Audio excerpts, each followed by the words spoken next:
You've gotta understand, this movie gets the shit kicked out of it all the time, and a lot of the reasons why are quite frankly valid. But that's not why we're making this episode. We concede that this isn't a perfect movie, but that doesn't mean we can't champion all of the things it did well. Sometimes you've just gotta show a film a little love. It's a love letter, and this one's dedicated to Army of the Dead.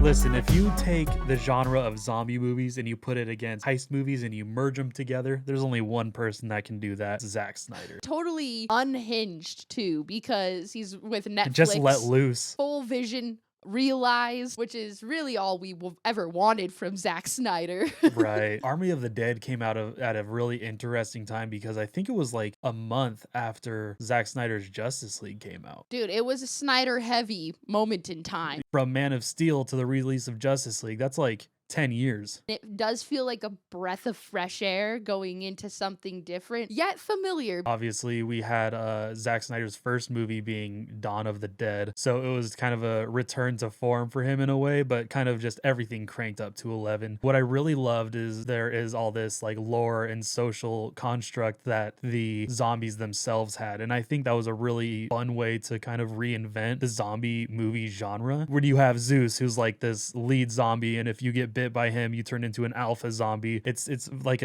their own society, and it was very cool to see that. Yeah, Zeus was fucking badass, honestly. Like there's so many like different zombie movies out there, but the zombies always stay kind of relatively the same. Like he has objectives and desires more than just like eating brains. You know what I mean? Like he's a functioning character in this story. This movie's so like lighthearted and fun. That's how you have to go into it, with like ready to have a good time and watch this movie. If you're like, this isn't the next fucking Godfather, no, but it's not. Like that's not what this is. You watch The Godfather, you expect there to be like continuity, thought out progression, multiple characters, all of that stuff. This is a zombie apocalypse that starts literally because some guy was getting road dome. It's gonna be fucked up in the funniest way possible, and like that's what that movie is for me, and I enjoy every moment of its absurdity. Well, and the amazing opening credit scene where you have Richard Cheese singing Viva Las Vegas while like this virus is going around Las Vegas, and seeing all like the burlesque dancers like turning into zombies and everyone's gambling and just starting to eat each other. It's just so ridiculous and over the top. I feel like Watchmen's opening credits and Army of the Dead's opening credits are very similar. It's so fun to watch, and like it's a perfect setup for this zombie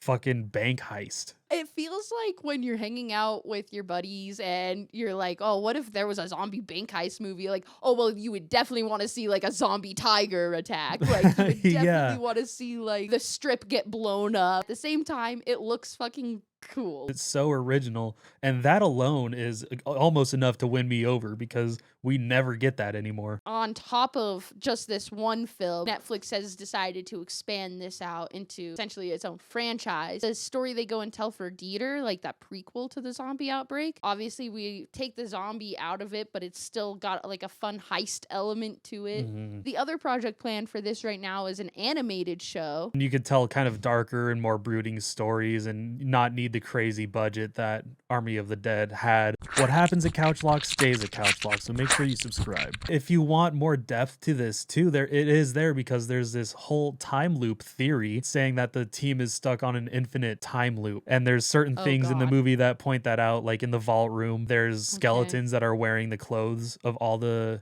same like people in the heist. And then it's interesting because in the beginning you see the blueprints of the vault, and then you see kind of montage of the gang going through the heist. Oh yeah, like dying over and over. Yeah, well, and the vault design in both the blueprint and in that sort of montage sequence are both different than each other, as well as different than the real vault they go to. Like the design of it is completely different, and that's very intentional. They're setting up something, and Zack Snyder has kind of played into that a little bit, so it's going to be interesting to see sort of what that all means. Nowadays it feels like some sort of time travel works its way into every single movie. I feel like there's a difference between a time loop and a time travel movie, because we have seen so many time travel movies, but if they're not in control of the time loop, they're like figuring out their way through it. I think that might like a Groundhog's Day, but with okay. casinos and zombies. Army of the Dead also just like maxed out on cinematography. There's a huge sense of scale when you're looking at like the massive swarm of zombies with the huge buildings of Las Vegas. When you see the zombie tiger for the first time, there's a weight to those paws. You're like, oh, I want to see him kill somebody. And then once you do, you're like, oh shit, that was fucking crazy. Yeah. It's very satisfying because it sets itself up for a lot and it pays it off, especially with the crazy action, like Zeus throwing the spear through that girl. The way it just thuds her back against the wall. Oh it's my just God. Insane. And he just jumps into the helicopter. It's crazy. It's off the walls insane, but it's so entertaining and fun to watch. For what it lacks in continuity, it makes up for in brute strength 100%. Yeah, like, that's a great way to put it. Yeah. Sure, it like totally loses track of itself at times, but like you said, maybe perhaps, as Zack often does, is hinting at something that's supposed to play out over a longer period of time here, and we should be patient.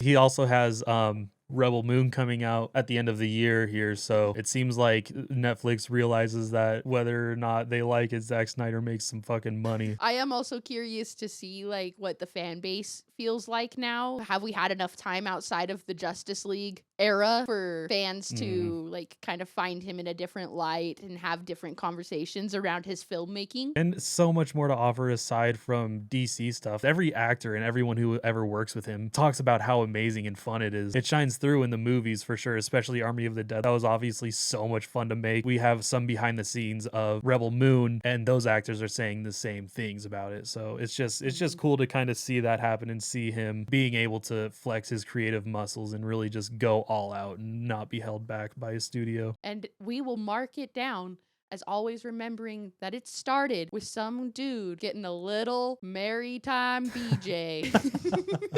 Started a zombie apocalypse.